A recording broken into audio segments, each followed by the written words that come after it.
শীতের বেলা সকাল সকালে যদি ডেলিভারি ম্যান কল দেয় তখন মাথাটা এত গরম হয়। যাই হোক, পার্সেল দেখে তো আমি অনেক খুশি, কারণ অনেক দিন ধরে এগুলো আমার বাকেট লিস্টে ছিল। খুবই হাইপড কিছু প্রোডাক্ট, যেমন বিউটি গ্লেজ, তারপর হচ্ছে এই লিপ লাইনারের একটা কম্বো ছিল, যেটা হচ্ছে তোমরা স্পার্কেল জোনে পেয়ে যাবা। তাদের একটা কম্বো অফার চলতেছে লিপস্টিকগুলোর মধ্যে। সো এরপর হচ্ছে এই লিপস্টিকটাই আমি দেখতেছিলাম, দেন নিয়েছিলাম এই পাউডারটা।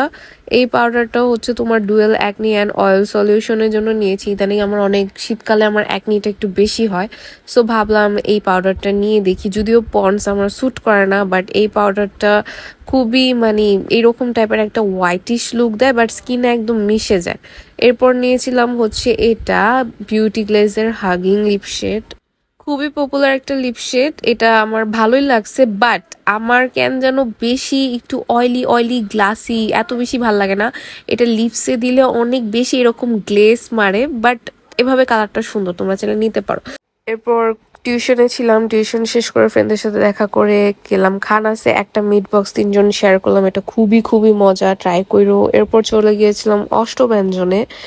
অষ্টব্যঞ্জনের এই প্ল্যাটারটা নিয়েছিল মেবি 350 টাকা। 350 টাকার মধ্যে হচ্ছে গরুর মাংসের এই কালা ভুনা ছিল, ফিরনি ছিল, 3 পদের ভর্তা ছিল, কালিজিরা ভর্তা, শুটকি ভর্তা, আর হচ্ছে তোমার কি মরিচের ভর্তা, আর একটা ডিম ভাজা ছিল, 2টা বেগুন ভাজা ছিল।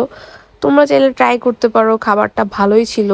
আর এছাড়াও আমি তাদের চিটা রুটিও ট্রাই করছিলাম, এটা আমার ভাল লাগছিল। তো শীতের দিনে আমার অনেক ঠান্ডা লাগছে, তো এই ভর্তাগুলো দিয়ে আমার খাইতে বেশি মজা লাগতেছিল, মনে হইতেছে সব ঠান্ডা বের হয়ে যেতেছে। আর এই মরিচের ভর্তাটা এত ঝাল, অলওয়েজই তাদের ভর্তা প্ল্যাটার আমার ভাল লাগে। আর এভাবে মাংসও ভাল লাগে। সো এটা ছিল কালা ভুনা, তোমরা এটা চাইলে ট্রাই করতে পারো। মাংসগুলা সফট ছিল। অনেক জায়গার কালা ভুনার মাংস খুবই হার্ড থাকে, আমার তাদের এটা ভাল লাগছে। আমার ফ্রেন্ড নিয়েছিল হচ্ছে চিটা রুটি আর হাঁস, 170 টাকা এরকম কিছু একটা। তোমরা চাইলে ওইটাও ট্রাই করতে পারো। আজকের জন্য এতটুকু, আল্লাহ হাফেজ।